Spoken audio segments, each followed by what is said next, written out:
Baik, kita mulai. Selamat pagi. Assalamualaikum warahmatullahi wabarakatuh. Waalaikumsalam warahmatullahi wabarakatuh. Salam sejahtera bagi kita semua. Salam sehat selalu. Kita lanjutkan kuliah kita dasar pemulihan tanaman. Ya, ini adalah pertemuan terakhir dengan topik pengantar genetika kuantitatif. Selama 13 kali pertemuan, ya, dan 11 kali pertemuan kita sudah membahas banyak sesungguhnya dengan ilustrasi genetika kualitatif, ya, yang lebih mudah untuk dipahami karena satu gen mengendalikan satu sifat. Lalu kemudian kita juga membahas bahwa gen itu tidak hanya di inti, tetapi ada juga di luar inti. Kemudian kita juga membahas bahwa ada karakter-karakter tertentu yang gen pengendalinya bisa tidak berada pada dirinya. Ya. Nah, kedua hal itu kita bahas di bab warisan ekstra kromosomal. Ya, ada yang disebut dengan warisan sitoplasmik.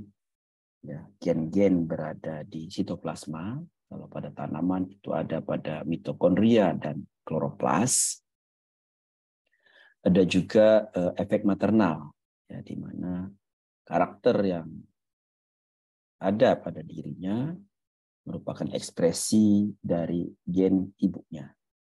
Kita sudah mempelajari bagaimana ulir keong misalnya, dan juga rasa pahit pada kecambah lupin. Ya. Nah, jadi gen itu tidak hanya di inti, tapi juga berada di luar inti. Nah, pada pertemuan 13 kita juga membahas mengenai bagaimana genetika populasi, pengantar genetika populasi. Ya, kalau kita merakit varietas unggul, maka sesungguhnya yang dihasilkan dan didistribusikan kepada petani itu berupa populasi, bukan individu-individu benih saja. Ya, jadi dalam bentuk populasi, ya, sehingga bagaimana fenomena genetika populasi yang kemudian berhubungan dengan seleksi perform dari populasi itu telah dibahas di genetika populasi, pengantar genetika populasi. Nah, pada hari ini kita membahas tentang pengantar genetika kuantitatif, di mana tujuannya adalah agar Anda dapat menjelaskan pewarisan untuk karakter-karakter kuantitatif dan dapat membedakannya dengan pewarisan karakter kualitatif dan pewarisan ekstra kromosomal. Sehingga yang menjadi sub pokok bahasan adalah perbandingan untuk karakter kualitatif dan sifat atau karakter kuantitatif, kemudian bagaimana menduga untuk karakter kuantitatif tersebut melalui yang namanya heritabilitas, kemudian bagaimana seleksi dan kemajuan seleksi yang didasarkan kepada perform dari dugaan heritabilitas dan sebagainya. Nah, kalau kita lihat di sini perbandingan karakter kualitatif dan kuantitatif. Bagaimana membedakannya? Ya, misalnya kalau misalnya karakter kualitatif itu ada atau tidaknya gejala kalau dia berupa ketahanan, atau kalau dia berupa warna hitam, putih, sangat jelas, ya, kita bisa melihatnya dengan jelas. Kemudian kalau karakter kuantitatif ini perlu alat ukur, ya, dan satuan tertentu, misalnya sentimeter, gram, dan perlu diberi skala berbeda secara gradual. Jadi kalau kita sudah mulai melakukan pengukuran dengan satuan tertentu, maka itu Kita sedang bekerja dengan karakter kuantitatif. Kemudian yang kedua, pengaruh lingkungan. Untuk karakter kualitatif itu tidak dipengaruhi atau sedikit sekali pengaruh lingkungan. Ya, ada beberapa karakter kualitatif yang ada pengaruh lingkungan, misalnya warna pada hortensia ya dalam keadaan asam dan basa menunjukkan perform yang berbeda, atau pada bunga tertentu misalnya bunga krisan kalau ditanam dataran tinggi kemudian dipindahkan dataran rendah agak sedikit berbeda dalam hal kecerahan misalnya, tapi tidak terlalu banyak pengaruhnya. Sementara kalau kuantitatif ini pengaruh lingkungan cukup besar ya. Pada genetik yang sama ditanam pada lingkungan yang berbeda menghasilkan perform yang berbeda. Ini tanaman misalnya kalau ditanam di dataran rendah itu misalnya pendek, kemudian ketika ditanam dataran tinggi itu menjadi panjang atau menjadi lebih tinggi ya tanamannya. Kemudian kalau ditanam di lingkungan yang optimum subur itu performnya sangat baik. Dalam lingkungan marginal akan terlihat perbedaannya. Jadi pengaruh lingkungan untuk karakter kualitatif itu sangat besar. Jadi saya ambil contoh yang lain, karakter kualitatif itu warna saja, warna putih itu dataran tinggi, dataran rendah tetap putih misalnya, atau tetap merah misalnya, subur dan tidak subur warnanya tetap seperti itu. Ya, jadi maka pengaruh lingkungan tidak ada atau sedikit. Dari segi sebaran, ini yang ketiga itu karakter kualitatif diskrit, sementara kuantitatif itu kontinu. Diskrit itu pengelompokan-pelompokan. Misalnya warna merah dan putih pada F2 itu 3:1. Ya. Tidak berhubungan antara merah dan putih di tengah-tengah gitu ya. Jadi sebarannya demikian jelas ya pengelompokannya. Sementara kuantitatif ini kontinu, bisa berupa kurva respon di titik-titik tertentu itu dapat diisi oleh sejumlah tanaman tertentu. Ya, jadi kalau diskrit bisa kita buat berupa diagram batang misalnya, sementara kontinu itu berupa kurva. Ya. Nah, untuk menguji sebaran karakter kualitatif menggunakan uji Q². Saya kira pada saat bab pewarisan karakter kualitatif atau Mendelian genetik itu sudah dibahas bagaimana menguji misalnya sebaran di F2 3:1, 1:1, atau perbandingan-perbandingan yang lain. Sementara kalau kuantitatif ini menggunakan rata-rata sebaran ragam ya simpangan baku ya. Jadi kalau kita bicara berapa kira-kira rata-rata dari karakter tertentu, maka berarti sedang membicarakan karakter kuantitatif ya. Berapa ragamnya, seberapa beragam, seberapa menyimpang dari nilai tengah, itu berarti karakter kuantitatif. Yang kelima itu adalah seleksi. Kalau kualitatif dengan observasi, kita bisa melihat warna merah, warna putih, dan sebagainya, tinggal kita ambil dan kita lanjutkan pada generasi berikutnya, sangat jelas bisa terlihat di observasi. Sementara kuantitatif itu dengan statistik. Ya, tadi kalau dengan rataan, ragam, itu kita perlu lihat. Misalnya dengan rataan berapa kita ambil, atau dengan ragam seperti apa yang tampak dari populasi tersebut sehingga kita bisa melakukan seleksi di situ. Ya, jadi ragamnya rendah, ragamnya tinggi, kemudian dari ragam yang tinggi itu kita bisa rekomendasikan kira-kira rataan yang seperti apa yang akan kita lanjutkan untuk generasi berikutnya. Yang terakhir, kalau karakter kualitatif itu gennya sederhana, gen pengendalinya 1 gen atau 2 gen, paling banyak 3 gen. Sementara kuantitatif itu lebih dari 3 gen, banyak gen sehingga sangat kompleks ya. Tidak bisa kita hanya melakukan pengamatan berdasarkan observasi kemudian kita seleksi sederhana itu tidak bisa. Jadi karena gen kompleks dan masing-masing peran itu, masing-masing gen itu berperan kecil saja.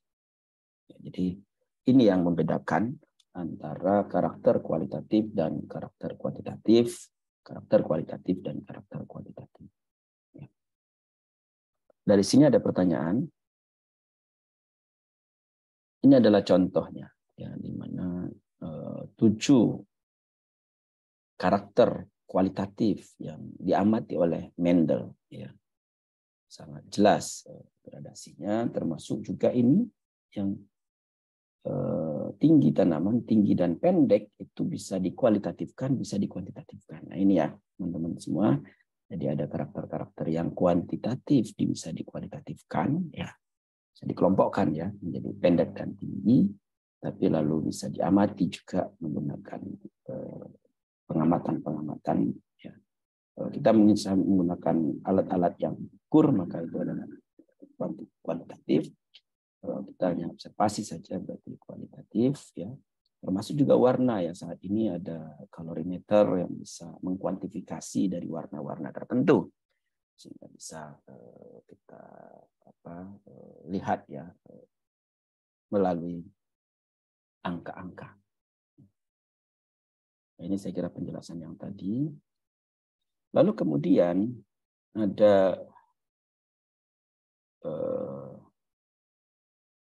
penelitian dari Johansen pada kedelai yang mengamati ukuran benih, ya, yang benih dari yang paling pendek sampai yang paling panjang, kemudian berapa jumlahnya yang dari suatu populasi, ya, populasi ternyata ada perbedaan dalam suatu populasi tersebut, mulai dari yang paling kecil sampai yang paling besar, kalau kemudian mengerucut kepada ukuran tertentu di tengah-tengah, gitu ya. Yang nanti kita bisa lihat ini kemungkinan adalah populasi yang beragam, populasi bersegregasi. Lalu dari populasi-populasi yang bersegregasi tadi, ya, diambil tetua-tetua, diambil biji-biji yang mempunyai bobot berbeda-beda. Ya. Jadi mulai dari 20, 30, 50, ya, sampai 70, kemudian ditanam, ya, diamati filialnya, ternyata ada keragaman di situ, ya. Yang dari 20 ternyata menghasilkan 20-nya sendiri cuma 1, kemudian 30, 15, 40, 90 dan seterusnya dengan rata-rata 43. Dari 30 demikian, 40 juga demikian, 50 juga ada keragaman dan ada perbedaan, begitu 70 juga demikian, ya. Nah, ini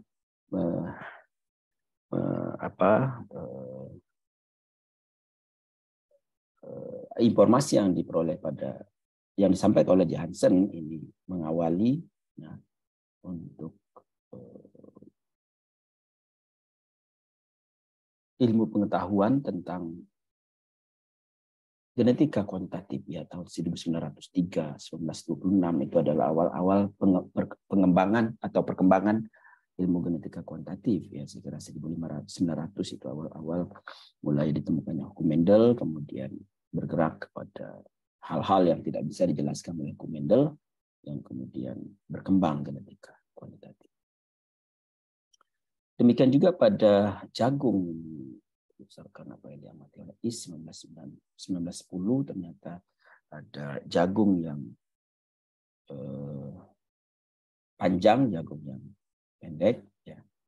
Kemudian disilangkan F1-nya di tengah-tengah, ya, intermediate, kemudian F2-nya itu berupa kurva, ya, respon dari yang paling pendek sampai yang paling tinggi, kemudian mengerucut di tengah-tengah, ya. Nah, ini saya kira nanti kita akan sampai kepada informasi, ya, kalau misalnya P1 dan P2 disilangkan, dia berada di tengah-tengah, ada kemungkinan kalau dia karakter kuantitatif itu ada kemungkinan di F2-nya akan berupa kurva normal yang kemudian diasosiasikan bahwa karakternya adalah kuantitatif dan kemungkinan adalah gen pengendalinya aditif ya. Ini bisa kita lihat dari sini P1 dikali silangkan P2, hasilnya di tengah-tengah itu ada kemungkinan ada yang disebut dengan aditif ya. Kalau misalnya P1 dan P2 disilangkan ternyata ada di kanan atau ada di kiri mengikuti P1 atau mengikuti P2, itu adalah dominan. Jadi kita mulai perkenalkan istilah aditif dan dominan. Ya. Kalau misalnya di luar dari P1 dan P2 itu adalah over dominan.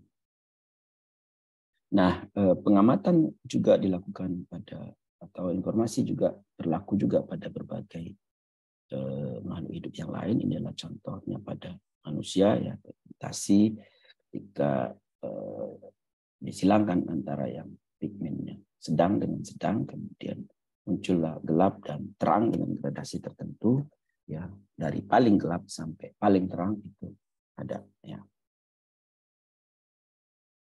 Tinggi tanaman tinggi ini saya kira karakter pada manusia.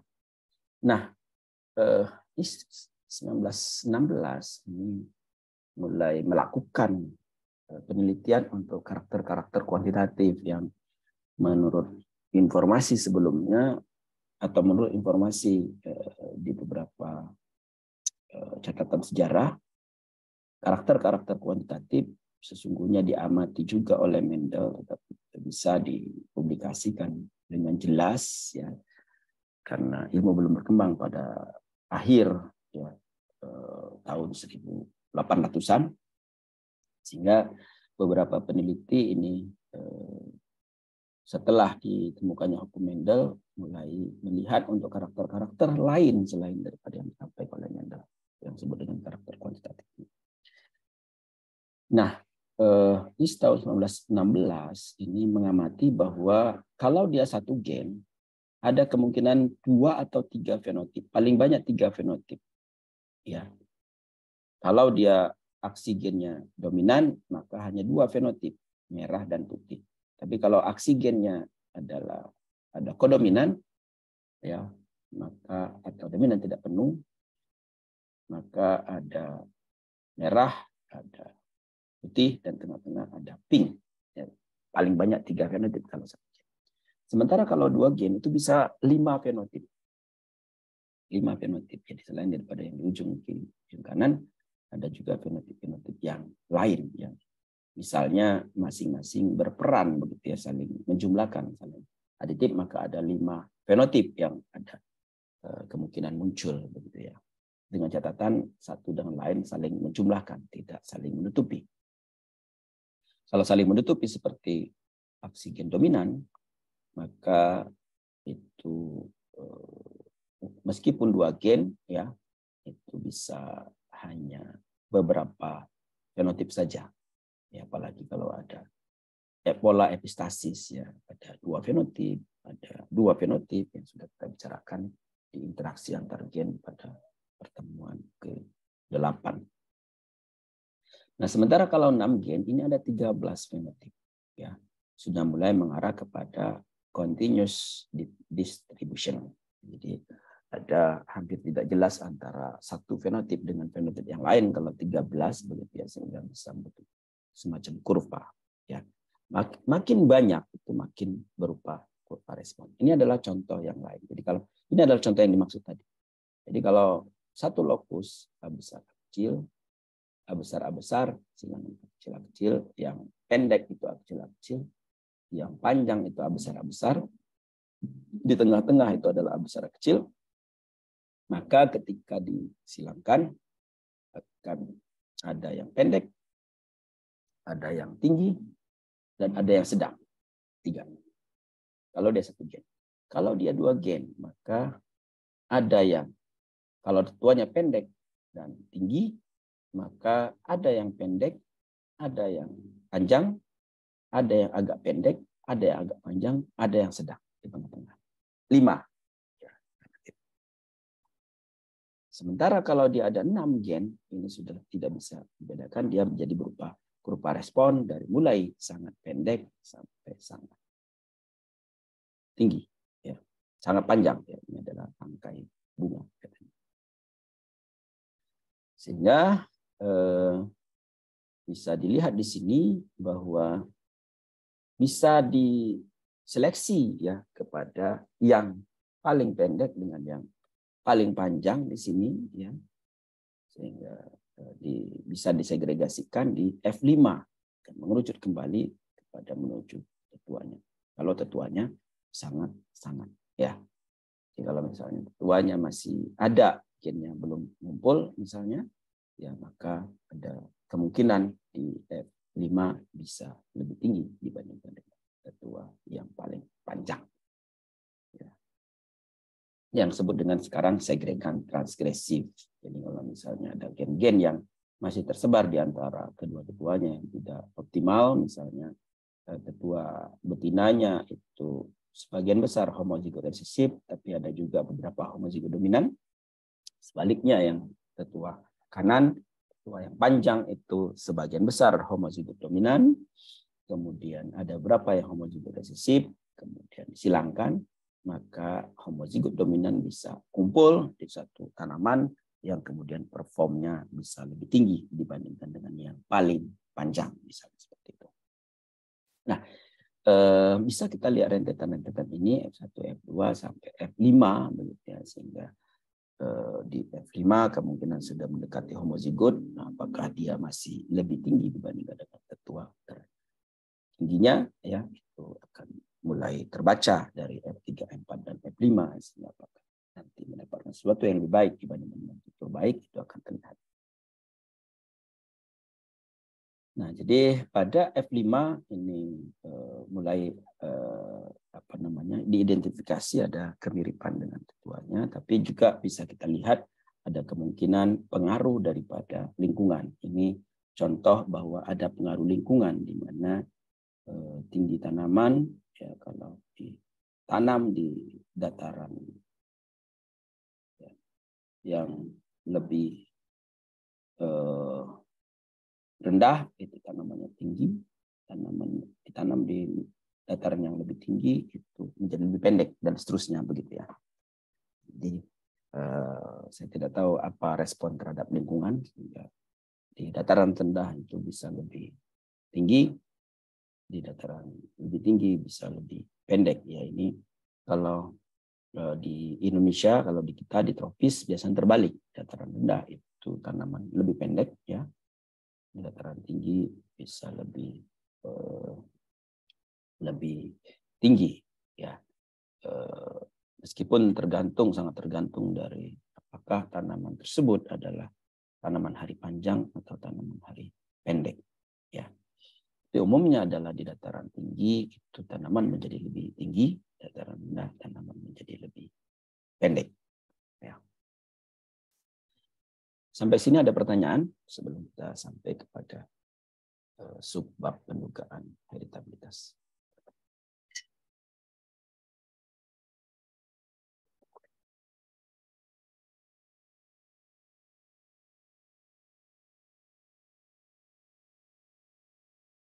Nah, dalam pengamatan pada karakter-karakter kuantitatif, maka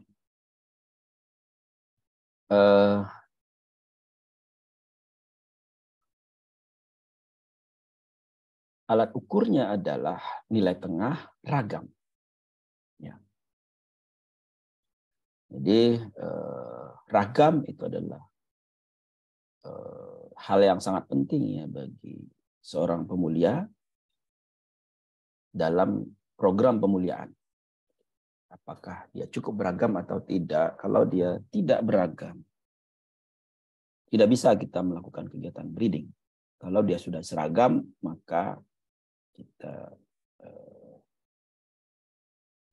tinggal perbanyak saja ya. Kalau karakternya sudah bagus gitu dan seragam, kita tinggal perbanyak atau kita lepas varietasnya, biasanya berupa varietas lokal yang memang sudah turun-temurun digunakan oleh petani. Kita lihat sudah seragam, maka bisa kita lepas varietasnya menjadi varietas lokal ya, yang kemudian kita serahkan kepada teman-teman benih untuk memperbanyaknya. Nah, ini saya ingin sampaikan juga bahwa pemulia itu bekerja dengan keragaman. Bagaimana memunculkan keragaman, bagaimana memperluas keragaman melalui persilangan, memunculkan keragaman melalui mutasi, memunculkan keragaman melalui rekayasa genetika, kemudian melakukan seleksi di antara keragaman-keragaman yang ada, sehingga dari yang beragam itu kita dapatkan yang lebih baik dibandingkan yang sebelumnya, lebih baik dibanding populasi-populasi yang ada, sehingga menuju kepada varietas unggul baru. Sementara teman-teman teknologi benih itu bekerja dengan keseragaman. Ya. Kalau ada keragaman maka direguing, dibuang. Ya. Itu perbedaan pemulia dengan teknologi benih. Kalau pemulia adanya keragaman justru adalah menjadi target, kita bisa pilih mana kira-kira yang baik, ambil yang bagus, ya, ambil yang berbeda. Kemudian kalau teman-teman benih itu membuang yang berbeda. Tidak boleh ada perbedaan di antara populasi tersebut karena teman-teman benih harus menjaga keseragaman. Ya. Off-type atau ada campuran dari benih lain harus dibuang. Yang disebut dengan reguing. Nah, ragam itu diukur dari populasi untuk karakter tertentu. Jadi berdasarkan perform tanaman yang kemudian kita sebut dengan ragam fenotip. Penampilan tanaman itu adalah ragam fenotip. Penampilan populasi dari tanaman itu adalah ragam fenotip. Perbedaan-perbedaan yang terjadi ya, dalam populasi, perbedaan-perbedaan yang ada dalam populasi yang kita amati itu adalah ragam fenotip.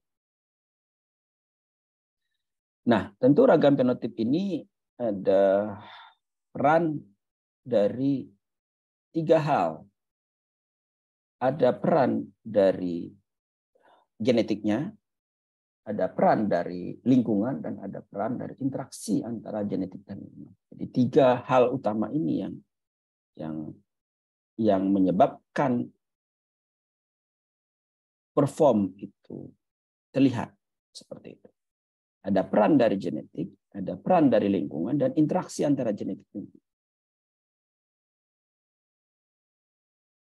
Para pemulia itu bekerja dengan ini, bagaimana memanfaatkan peran genetik itu, ya, seperti membuat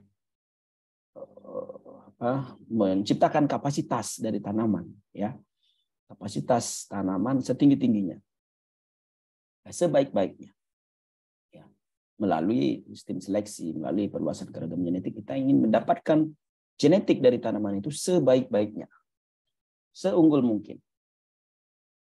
Nah, bagaimana peran lingkungan dan peran interaksi genetik lingkungan itu teman-teman dari produksi ya, COFIS dan lain sebagainya mengeksplor bagaimana mendekatkan fenotip ya yang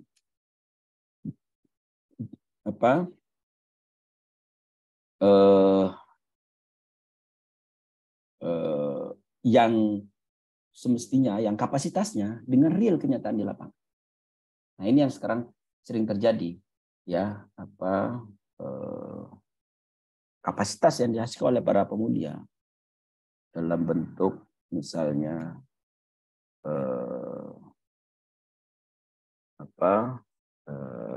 potensi hasil, ya, potensi hasil dengan real di lapangan itu kadang-kadang masih jauh. Ya. Dalam skala penelitian di tempat percobaan karena semua terkontrol di lapangan maupun di greenhouse, potensi hasil itu terlihat ya dengan baik, dengan jelas, begitu ya, karena lingkungan kita kontrol, pupuk kita kontrol, air dikontrol, sama penyakit ditiadakan. Nah, ketika dilepas varietasnya lalu digunakan petani, lingkungan-lingkungan itu bisa berbeda antara satu dengan yang lain, terkadang tidak optimum. Nah, sehingga potensi hasil yang ada dengan real kenyataan di lapangan itu masih terlalu jauh. Dengan demikian, maka perlu adanya paket teknologi yang menyertai varietas tersebut kalau dihasilkan. Kita harus tahu seberapa besar peran lingkungannya dan lingkungan seperti apa yang menunjang potensi hasil tersebut. Nah, dalam hal ini saya sebutkan adalah Apa yang tampil itu adalah peran dari genetik, peran dari lingkungan, dan interaksi genetik lingkungan. Para pemulia ini bekerja dengan genetik untuk mengeksplor potensi genetik yang ada. Genetik sendiri ada peran dari genetik aditif, ada peran genetik dominan, dan peran genetik epistasis. Ya, genetik aditif artinya saling menjumlahkan. Kalau dia punya potensi alel dominan dengan alel resesif bertemu, alel dominan dengan alel dominan bertemu, dan seterusnya. Ya, aditif itu akan terlihat kalau dalam keadaan resesif, maksud saya dalam keadaan heterozigot, maka dia aditif dominan akan terlihat. Kalau dia aditif, maka dalam keadaan heterozigot dia pas berada di tengah-tengah. Kalau dia ragam dominan, dalam keadaan homozigot dia akan ke kanan misalnya. Ya. Dan bercontoh misalnya silangan antara 4 dan 10 ya akan menghasilkan F1 di bawahnya. Jadi kalau misalnya ternyata 4 silang 10 ya, itu dibagi 2, 4 tambah 10 maka akan menjadi 14, dibagi 2 jadi 7. Jadi kalau F1-nya adalah 7, maka dia aditif. Karena ada alel yang resesif menyumbang 2, alel yang dominan menyumbang 5. Dan kalau dia homozigot dominan, berarti adalah 5 tambah 5, 10. Kalau dia homozigot resesif, 2 tambah 2, 4. Sehingga 2 tambah 5 adalah 7. Kalau ternyata di F1-nya adalah 7, maka berarti oksigennya aditif. Sementara kalau di F1-nya itu adalah 10, atau mendekati 10, atau 4, mendekati 4, bisa ke kanan, bisa ke kiri, maka berarti oksigennya dominan. Sementara kalau ngacak, tidak dominan dan tidak aditif, ada kemungkinan dia ada epistasis. Ya. Nah, jadi potensi dari genetik itu bisa aditif, bisa dominan, dan bisa epistasis. Ini peran pemulia mencari kira-kira mana yang akan direkomendasikan. Kalau dia berupa hibrida, barangkali dominan dan epistasis itu bisa digunakan. Kalau dia non hibrida, barangkali aditif yang dipakai dalam sistem seleksinya. Nah, jadi ada ragam genetik, ada ragam lingkungan, dan ada ragam epistasis. Maaf, ada ragam genetik, ada ragam lingkungan, dan ada ragam interaksi genetik lingkungan, dan ada ragam fenotip. Hubungan antara genetik dengan fenotip itu disebut dengan heritabilitas. Sekali lagi kita bicara dengan ragam. Kalau ragam ya yang terjadi di lapangan itu adalah ragam fenotip yang kita lihat, ya, perbedaan satu dengan yang lain. Lalu kemudian kita duga bahwa perbedaan-perbedaan itu ada penyebab dari genotipnya, maka hubungan antara ragam genotip yang ada dengan ragam fenotip itu disebut dengan heritabilitas. Hubungan ini menggambarkan seberapa jauh fenotip yang tampak itu merupakan refleksi daripada genotip. Apakah peran genetiknya lebih besar atau peran lingkungannya lebih besar. Ya, kalau kita anggap 100% fenotip itu 100%, maka apakah peran genetiknya lebih dari 50% atau peran genotipnya kurang dari 50%. Jadi misalkan dalam suatu populasi dijumpai dengan ragam genetik tinggi untuk suatu karakter, maka dapat diramalkan bahwa turunan individu terseleksi dari populasi tersebut akan mirip dengannya. Jadi kita ingin menduga sesungguhnya perform di lapangan itu apakah akibat dari genetik atau akibat dari lingkungan. Misalnya kalau ditanam di Leukopo, bisa kita lihat ya apakah yang tampil yang kita lihat itu murni genetiknya atau ada peran lingkungan. Peran lingkungan apa? Misalnya di petak-petak tertentu ada saat sebelumnya, musim sebelumnya itu digunakan untuk pemupukan. Penelitian pemupukan di petak yang lain itu tidak untuk pemupukan misalnya. Ketika ditanam tanaman yang sama, maka akan terlihat ya perbedaan tersebut ada kemungkinan akibat dari lingkungan yang pupuknya berbeda tersebut. Kalau diakibat dari lingkungan kita ambil ya, kemudian kita lanjutkan pada generasi berikutnya, bisa terjadi bias dalam mengambil kesimpulan, karena yang tampil itu bukan akibat genetik. Yang kita harapkan adalah yang tampil itu akibat dari genetik, bukan akibat dari lingkungan. Sehingga kalau kita ambil dan kita lanjutkan pada generasi berikutnya, maka pada generasi berikutnya itu mirip dengan perform yang kita ambil tadi. Nah, dengan demikian karena komponen ragam genetik itu ada aditif, dominan, dan epistasis, sudah kita bahas tadi.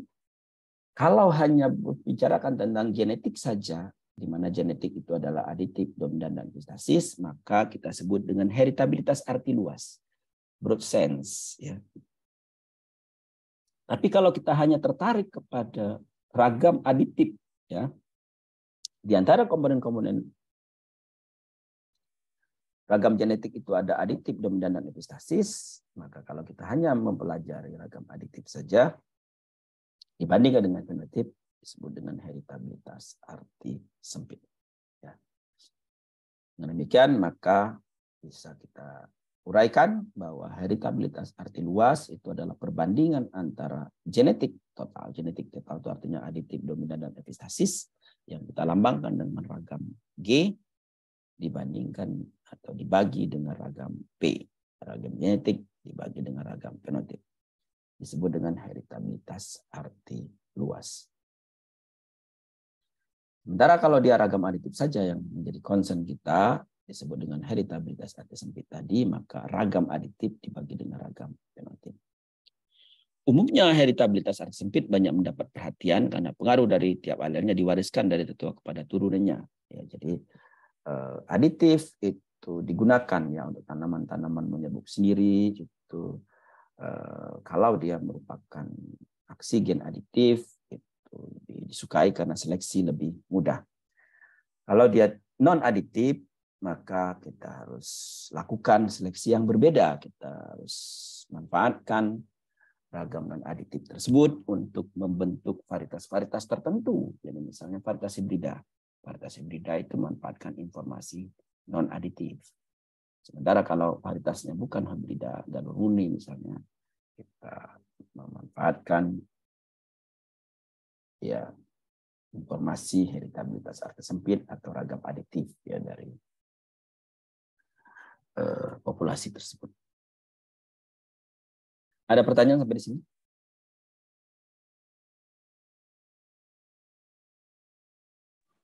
Belum ada, Pak.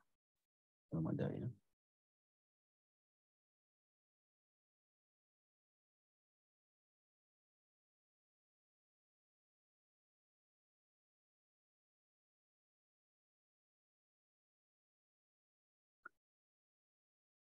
Kita lanjutkan. Nah, bagaimana caranya menduga ragam tadi? Apakah ragam genetik, ragam aditif? Maka ada 4 yang utama di sini yang kita bahas.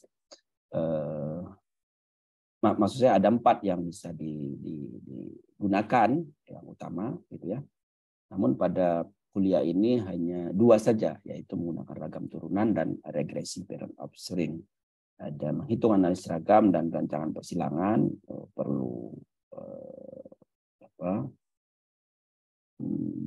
informasi terlebih dahulu dari mata kuliah lain, misalnya rancangan percobaan, bagaimana cara menghitung analisis ragam, baru nanti bisa dimanfaatkan dari hasil analisis ragam tersebut untuk menghitung heritabilitas. Sementara rancangan persilangan itu lebih kompleks lagi, ya mungkin di S2 atau di S3 itu bisa dibahas. Nah, tentu ada alat ukur apa rendah, tinggi, sedang, gitu ya. Yang disebut dengan heritabilitas itu rendah apabila kurang dari 20%, artinya kurang dari 20% itu dipengaruhi genetik, ya. 80%-nya ada lingkungan. Kalau cukup tinggi 20-50% dan tinggi apabila lebih dari 50%, artinya lebih dari 50% itu peran genetiknya dibandingkan dengan peran lingkungan. Nah, jadi nilai-nilai ini sangat tergantung dari metode dan populasi yang digunakan.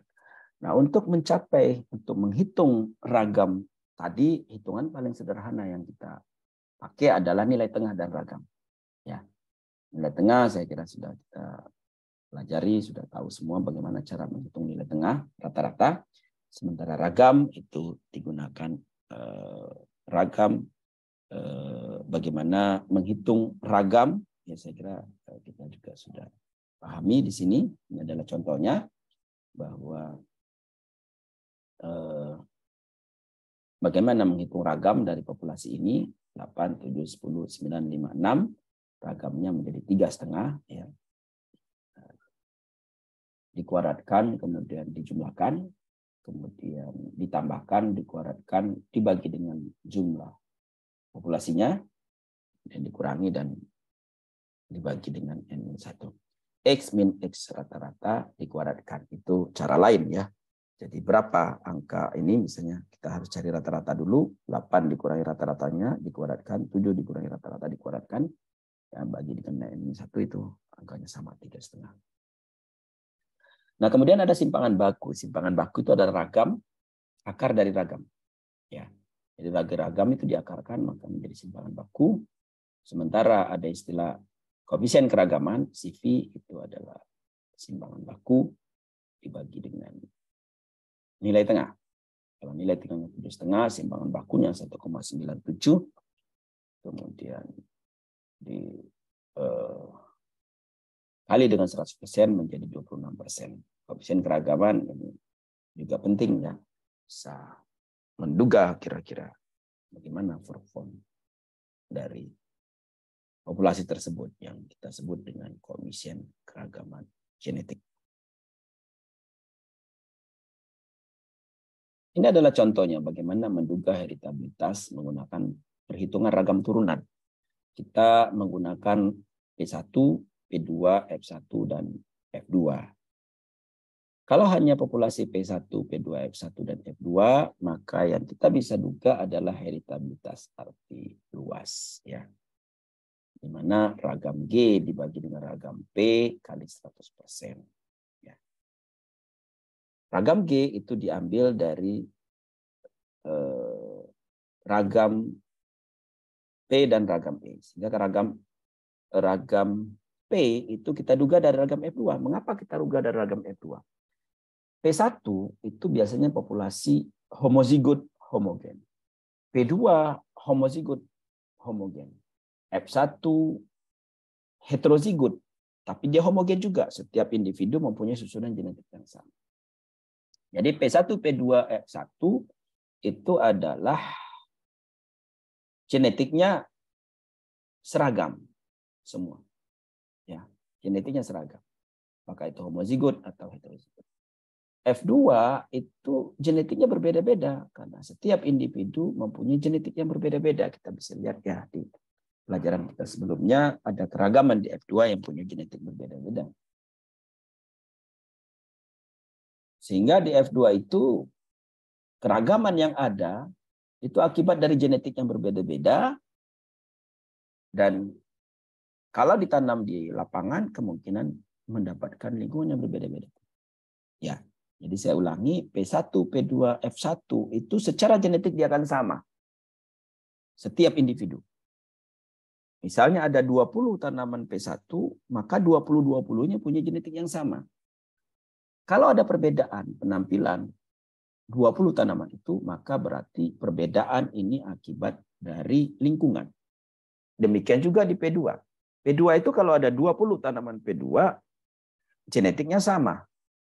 Sehingga kalau ada perbedaan, ya perbedaan perform, tinggi tanaman, panjang buah dan sebagainya di antara P2, maka perbedaan di antara individu tersebut akibat dari peran lingkungan karena genetiknya sama. Demikian juga dengan F1. Ada perbedaan di F1 pasti bukan peran genetik dan peran lingkungan. Nah, di F2 karena genetiknya berbeda-beda, ada peran lingkungan di situ, maka F2 itu mencerminkan fenotip.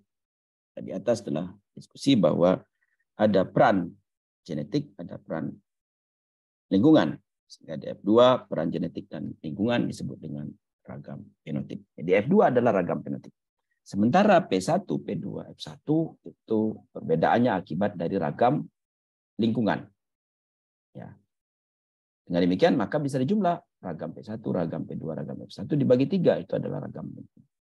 Ragam perbedaan akibat dari. Nah, karena ragam P adalah ragam genetik ditambah dengan ragam lingkungan, maka ragam genetik sendiri bisa dikurangi dari ragam P dan dikurangi ragam E, itu adalah ragam genetik. Ragam genotipe sudah ada, ragam fenotip sudah ada, maka kita bisa menduga heritabilitas. Ini adalah contohnya. Untuk menguji pewarisan panjang tongkol jagung dilakukan persilangan antara dua galur murni, yaitu jagung bertongkol panjang dan jagung bertongkol pendek. Ditanam P1 57 tanaman, P2 101 tanaman, F1 69 tanaman, dan F2 401 tanaman. Datanya ditampilkan sebagai berikut. Ya. Jadi P1 itu adalah 57 tanaman, dan kemudian rata-ratanya adalah 6,6. Maka ragamnya ini bisa diduga 0,67 ragam P1. P2 itu dari sini sampai sini 101 tanaman, ragamnya adalah 3,56 dan nilai tengahnya 16,8. F1 ada di tengah-tengah. Ini memperlihatkan bahwa ada kemungkinan ada ragam aditif yang peran di sini. Lalu dari 69 tanaman ternyata rata-ratanya 12,1 dan ragam 2,31. Dan F2 bergerak dari panjang tongkol 7 sampai pangkal tongkol 11 dan 19 dan ini menyebar di tengah. Dari 401 tanaman rata-ratanya 12,9 dan ragamnya 5,7. Dari informasi ragam ini, ragam P1, ragam P2, ragam F1 ya dari populasi ini, maka kita bisa menghitung. Yang pertama kita hitung nilai tengah. Dari nilai tengah kemudian kita hitung ragam. Nilai tengahnya adalah 6,6. Kemudian ragam bisa kita hitung. Ragam F1 bisa kita hitung ya dari 2,31 tadi. Kemudian ini cara menghitung ragam ya. Kemudian heritabilitas dapat kita peroleh. Yang pertama adalah dari ragam lingkungan. Ragam lingkungan adalah ragam P1, ragam P2, ragam F1 dibagi 3, maka dapatlah ragam lingkungan 3,37. Ragam fenotip kita ambil informasi dari ragam F2 dapat 5,07 dan ragam genetik bisa kita dapatkan informasi dari ragam fenotip dikurangi ragam lingkungan sehingga 5,07 dikurangi 3,37 dapatlah 1,7. Karena ragam genetik 1,7, ragam fenotip 5,07, maka heritabilitas arti luas adalah 1,7 dibagi dengan 5,07 kali 100%, 33,53%. Dengan demikian, maka heritabilitas panjang tongkolnya adalah cukup tinggi. Tadi kita sudah sampaikan 20-50% itu sedang, maka berarti ada 33% ya dari penampilan tersebut akibat dari genetik. Selebihnya akibat dari lingkungan, maka kita harus hati-hati dalam melakukan seleksi ya kalau mempunyai fenomena seperti ini, karena berarti fenotipenya lebih banyak akibat dari peran lingkungan. Kalau lingkungannya tidak seragam, maka kita akan terkecoh, kita akan mendapatkan perform atau mendapatkan menyeleksi ya tanaman yang bagus akibat dari lingkungan yang bagus, misalnya seperti itu, bukan cerminan betul-betul dari genetik yang bagus. Ada pertanyaan?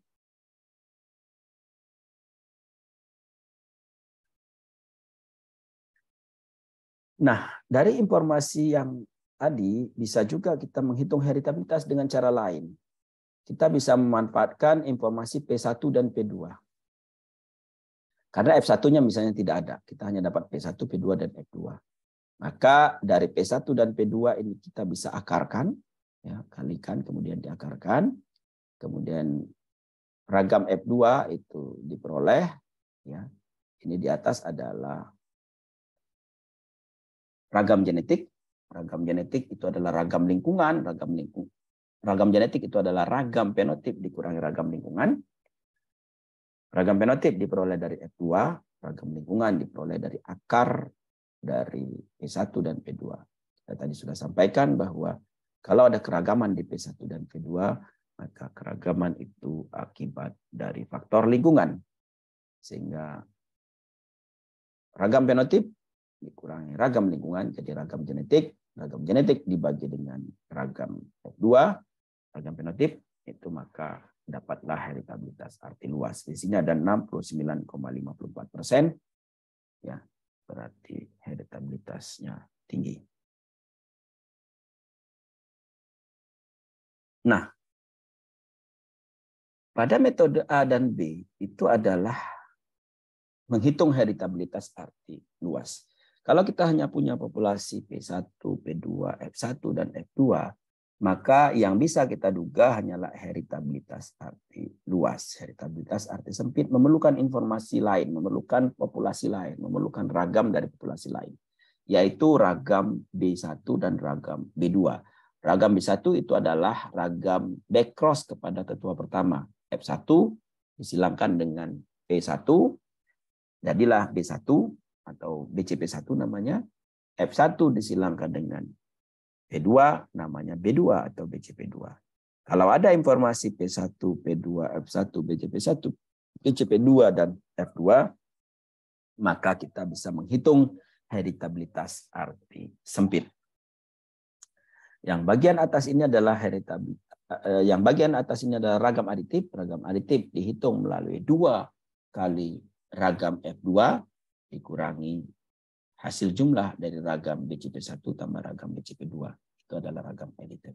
Ragam aditif dibagi dengan ragam fenotip, itu adalah heritabilitas arti sempit. Nah, jadi ragam F2 itu adalah ragam populasi F2 hasil persilangan P1 dan P2 yang merubah ragam fenotip. Ragam B1 itu adalah backcross antara F1 dengan P1.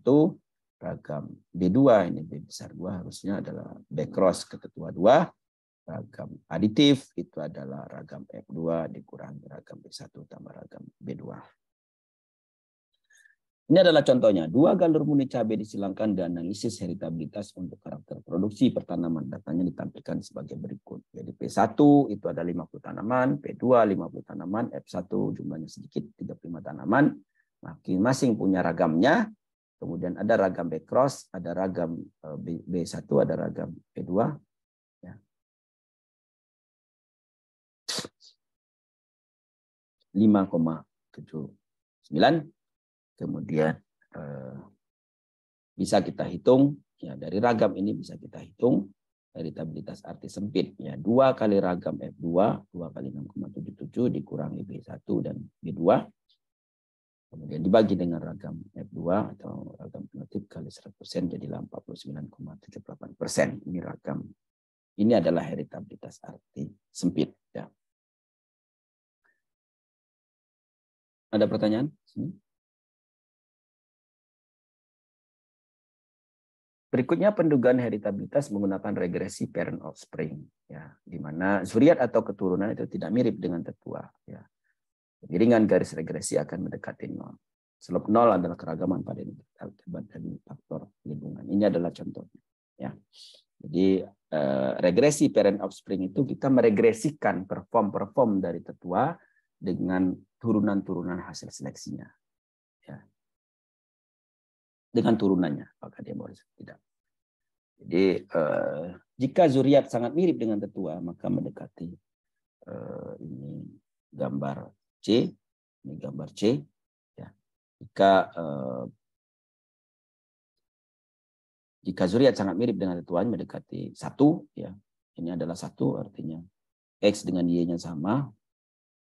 Nah, ini SE-nya sama, ini adalah 1, mendekati tengah-tengah. Ya.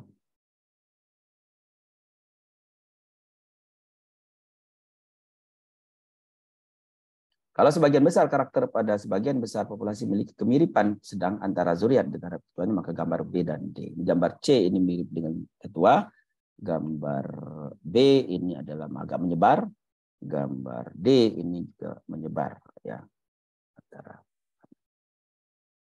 Jadi ini lebih miring begini, ini lebih miring ke atas, begitu ya, sehingga tidak mendekati tetuanya. Jadi slope tersebut merepresentasikan heritabilitas arti sempit. Yang paling cocok, ya, slope yang paling cocok itu adalah 0 sampai 1. Kalau lebih dari 1, maka tidak cocok dianalisis menggunakan ini karena ada asumsi yang tidak terpenuhi. Jadi slope itu harus 0 sampai 1. Kalau lewat dari 1 itu tidak bisa digunakan. Nah, kemudian dari informasi heritabilitas tadi, sesungguhnya kita ingin melakukan seleksi. Jadi karakter-karakter kuantitatif, misalnya kalau kita targetnya adalah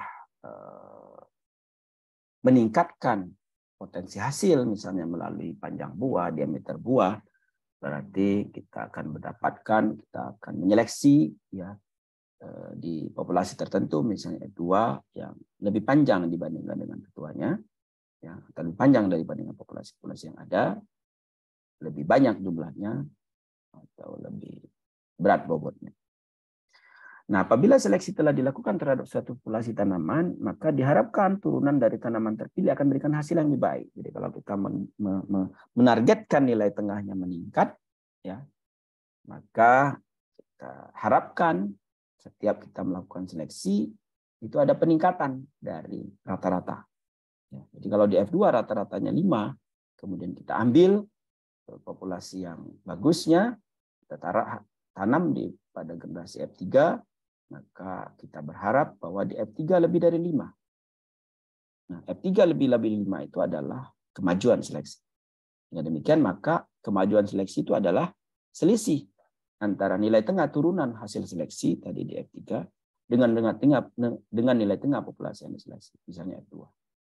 Sehingga dengan kata lain, G sama dengan ragam dari Fn dikurangi ragam Fn-1.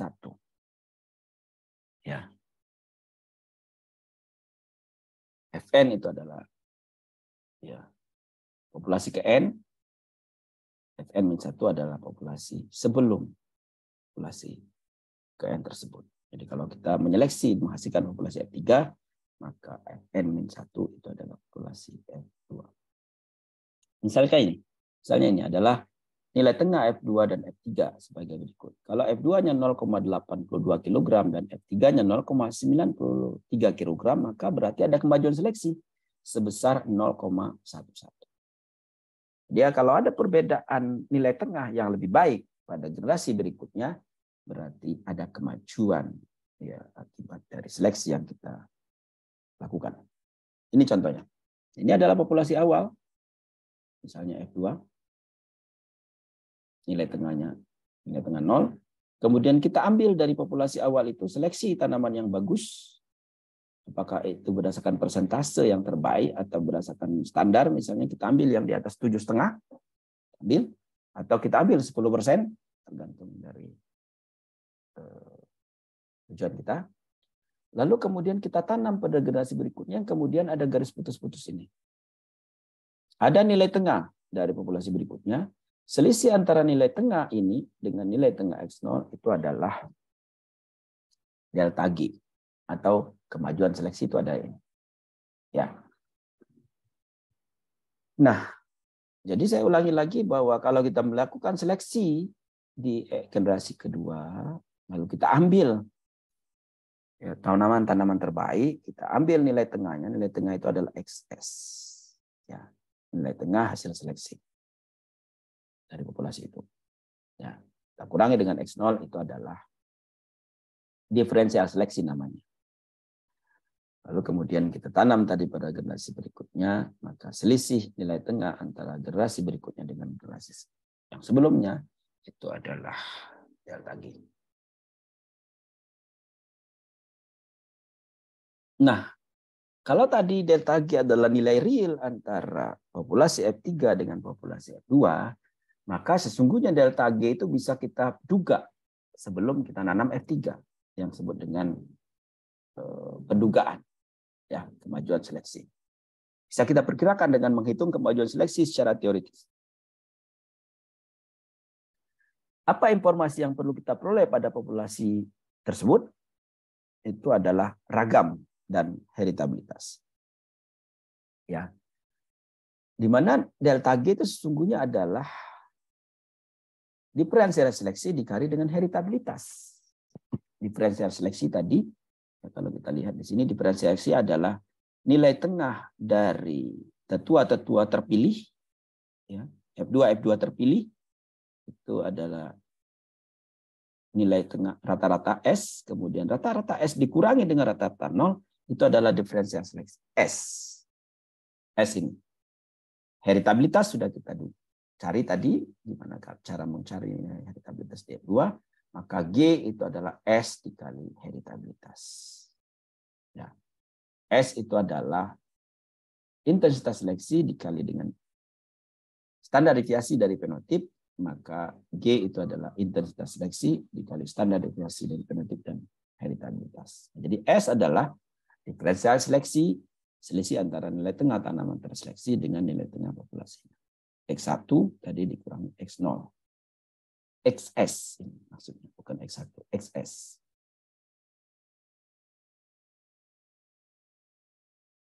Ya, jadi ini adalah XS dikurang X0 itu adalah diferensial seleksi. I adalah intensitas seleksi. Sigma P simpangan baku fenotip, populasi heritabilitas. H itu adalah heritabilitas. Nah, I adalah intensitas seleksi. Jadi tergantung dari jumlah yang terpilih dari populasi. Kalau kita melakukan seleksi 10%, ya, akan lebih baik dibandingkan seleksi 20%. Seleksi 5% akan lebih baik daripada seleksi 10%. Saya kira itu adalah logis, ya. Kalau kita melakukan seleksi makin ketat, kita melakukan seleksi, persentase seleksi makin kecil, ya, 1%, 5% itu ketat berarti dari populasi total, maka berarti intensitas seleksinya makin besar, ya, makin intensif, ya, makin besar, ya, makin kecil persentasenya maka intensitas seleksi makin besar. Nah, perbandingan antara jumlah individu yang terseleksi dengan jumlah individu awal dinamakan persentase seleksi tadi. Jadi kalau kita mengambil 10 dari 100 berarti 10%. Mengambil 5 dari 100 berarti 5%. Makin sedikit yang terambil dari 100 tersebut maka berarti persentase seleksi makin kecil. Persentase seleksi makin kecil maka intensitas seleksi makin besar. Jadi besar intensitas seleksi itu akan menurun seiring dengan meningkatnya persentase seleksi. Makin besar persentase seleksi, maka intensitas akan makin kecil. Ini contohnya. Jadi kalau kita persennya semakin meningkat sampai 50%, maka intensitas seleksinya akan semakin menurun. Ya. Kita bisa melakukan seleksi pada 5%, intensitas seleksinya 2, pada 10%, intensitas seleksinya 1,76. Jadi semakin ketat kita melakukan seleksi, maka akan semakin bagus. Saya kira itu logis, ya. Misalnya dalam seleksi mahasiswa, semakin ketat perguruan tinggi itu melakukan seleksi, maka hasilnya akan semakin baik. Intensitas seleksinya akan semakin besar. Kalau intensitas seleksi semakin besar, maka delta G-nya akan semakin baik. Tadi pengalinya adalah intensitas seleksi dikali dengan standar deviasi fenotip, tadi dikalikan dengan heritabilitas. Ya. Nah, jadi kalau kita ingin mendapatkan sesuatu yang bagus, maka kita harus ketat melakukan seleksi, tapi perlu diketahui ragamnya harus bagus juga. Harus sangat beragam. Saya kira ini diterapkan juga dalam seleksi di perguruan tinggi. IPB saya kira sudah sejak lama itu membuat ragam sangat besar, misalnya melalui undangan dari Sabang sampai ke Papua di sana, di seleksi dari sekolah-sekolah, semua sekolah yang ada, ribuan sekolah mengirimkan calon mahasiswanya ke IPB, IPB mengambil sejumlah tertentu, semakin ketat, semakin banyak yang mendaftar dengan kapasitas yang tetap, maka berarti nanti akan semakin tinggi, ya, semakin rendah, semakin kecil persentasenya, ya. Jadi misalnya adalah ilmu komputer, itu jumlah mahasiswanya hanya 60 misalnya, sementara pelamarnya bisa 1.000, bisa 2.000, bisa 3.000, ya. Semakin banyak pelamarnya, kursinya tetap, maka akan semakin ketat melakukan seleksi. Semakin ketat melakukan seleksi, maka hasilnya akan semakin baik, kemajuannya akan semakin tinggi. Ini dalam teori yang kita gunakan sekarang. Ya. Nah, delta G itu adalah cerminan dari intensitas seleksi, ragam dan heritabilitas. Intensitas adalah persentase kita melakukan seleksi, tadi hubungannya dengan itu. Sementara ragam fenotip adalah keragaman dari populasi-populasi yang kita seleksi.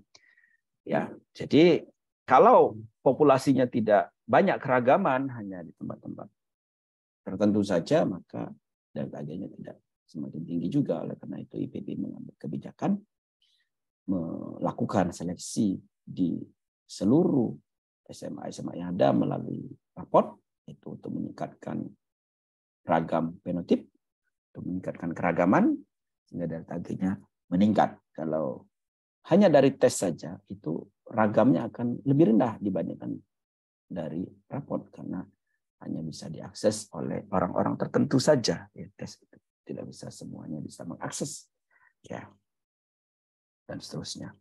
Dan tentu heritabilitasnya harus tinggi. Oleh karena itu perlu dicek juga bagaimana perform yang bersangkutan. Ya, sistem seleksi di IPB itu adalah cerminan seleksi yang saya maksud ini. Heritabilitas itu bisa diduga dari bagaimana keadaan lingkungan di sana, lingkungan sekolahnya, lingkungan rumahnya, dan bagaimana stabilitas dari nilai-nilai yang diperoleh. Kalau dia selalu mendapatkan nilai bagus dari lingkungan yang menerapkan standar ketat, maka berarti heritabilitasnya bagus. Heritabilitas yang bagus, ragam fenotip yang luas, dan seleksi yang ketat, maka kemajuan genetik akibat seleksi akan semakin bagus. Jadi, ya, seleksi di tanaman itu bisa digunakan juga seleksi di hewan sama saya kira. Dan seleksi di hewan dan tanaman bisa diterapkan pada seleksi penerimaan mahasiswa baru, misalnya di IPB. Ada pertanyaan seperti sini?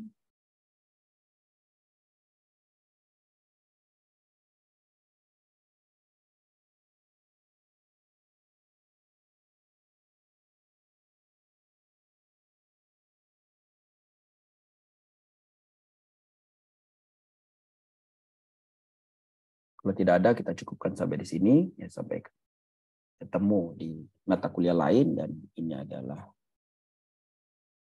pertemuan terakhir dari mata kuliah ini. Saya sampaikan terima kasih atas perhatian Anda semua, dan mohon maaf kalau ada kekurangan. Terima kasih. Wassalamualaikum warahmatullahi wabarakatuh. Waalaikumsalam warahmatullahi wabarakatuh. Terima kasih, Pak. Bapak. Saya akan lanjutkan, ya.